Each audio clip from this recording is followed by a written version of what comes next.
JD, there's something in my room. You believe me, don't you? There's no such thing as monsters. You need to grow up. I'm serious, Sawyer. I need to be alone. Action. I was working on these questions last night. Then I went to bed and I noticed in the corner of my room, there's this really dark corner. And now I think I'm going to need to get a nightlight because I'm worried something's going to come crawling out of it. So I'm a grown adult who needs a nightlight to sleep. So I hope you're proud of yourselves. We've done our job. Sorry. Congratulations on the movie. Like it's terrifying. Tell me about scary movies that you guys have watched in the past. Like what are ones that have really kind of stuck in your memory? Well, I don't really watch a lot of horror movies. I do more like horror video games kind of thing. But that too. But yeah, I think one that I kind of did as like my entry into horror was I watched The Sixth Sense, and then I watched The Mummy. And so those were kind of like my, and I watched The Witches as well, which were kind of like. That movie haunted me as a kid. That scene where she's like transforming, oh my God, that haunted me. Yeah. That was something that stuck. I read the book many, many times Me over too, and over again. yeah. But yeah, it was, so I watched those as like my entry to horror kind of thing, so. Yeah, The Witches, I respect that. That is legit nightmare fuel. And what about you, Sophie? I love horror. I'll watch anything, and I make sure to always stay up to date. First movie was Pan's Labyrinth, the scene with the hand. 28 Days Later is still probably one of my favorite movies, and I ended up making zombie movies, at least like 7 or 8 different zombie movies when I was younger, based on 28 Days Later. But my zombies were slow. They weren't like the rage zombies. They were like the... Yeah. Hate the rage zombies. Yeah, no, they're terrible. And so tell me about making this movie. I'll start with you, Sophie. Like, what was it like? What was really sticks in your mind? What was the most memorable scene to shoot?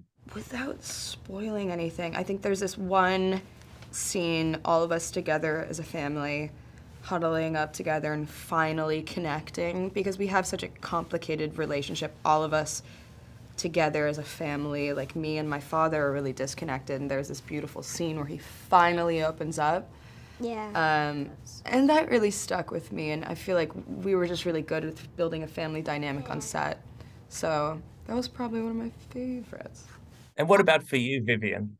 I think I totally agree. That was a really sweet scene to film. I think there was a lot of fun stuff that I got to do in like what I call the boss battle, which The boss battle, in the final boss. basement.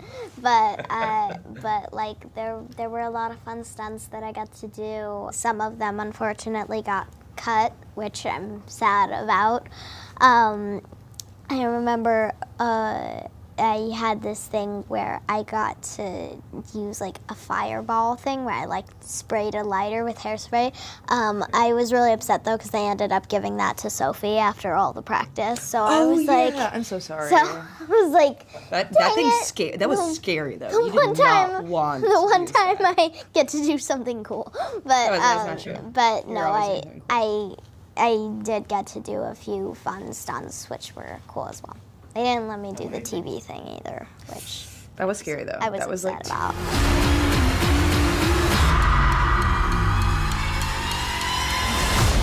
Dad, you have to listen to me.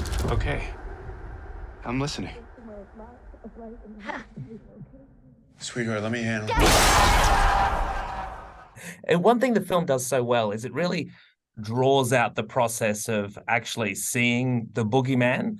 But in the scenes where you guys are kind of like interacting with the creature, like what are you actually looking at? It's obviously CG, but what are you doing there in those scenes? Well, actually, there was this guy named Michael who he did all the mocap stuff. He was a contortionist, and basically he had like a ping pong ball kind of suit, and he did like all the contortionist movements and stuff, which was really just really fun. He would teach me how to do back bends and show me cool tricks. We got along really well.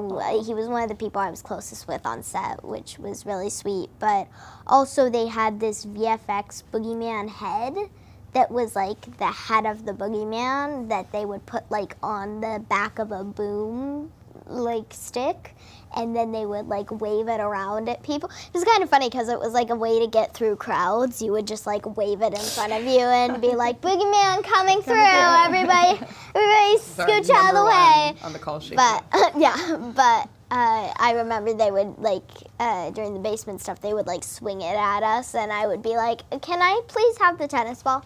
I would like the tennis ball, please. Can I have the tennis ball?" And Rob would be like, "No, it needs to be authentic." And I was like, "But no, I can do it with the tennis ball." But yeah, so they had that, and then they had Michael, and then the rest was just fully CGI.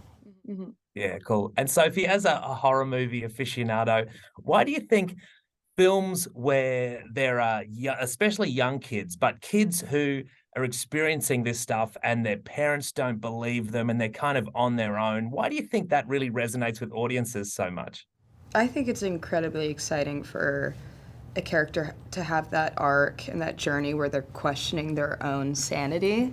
And it's so satisfying and gratifying as soon as they are seen and they are heard, because the entire time you're just rooting for them. And it creates a lot of complicated dynamics, and it can get very psychological too.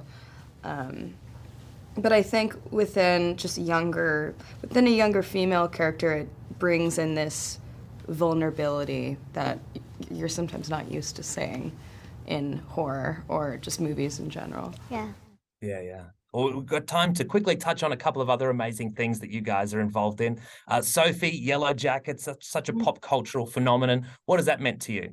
It gave me this role fully. It's opened up so many windows for me. It's such a beautiful group of people, and I'm very happy to be a part of that show. I mean, I think it's pretty iconic. Yeah, amazing. All right, they're telling me to wrap. Vivien, Princess Leia, are you serious? That's amazing as well. You guys are both awesome in The Boogeyman. Thanks for the chat. Really appreciate your time. Yeah, no problem. Thank you.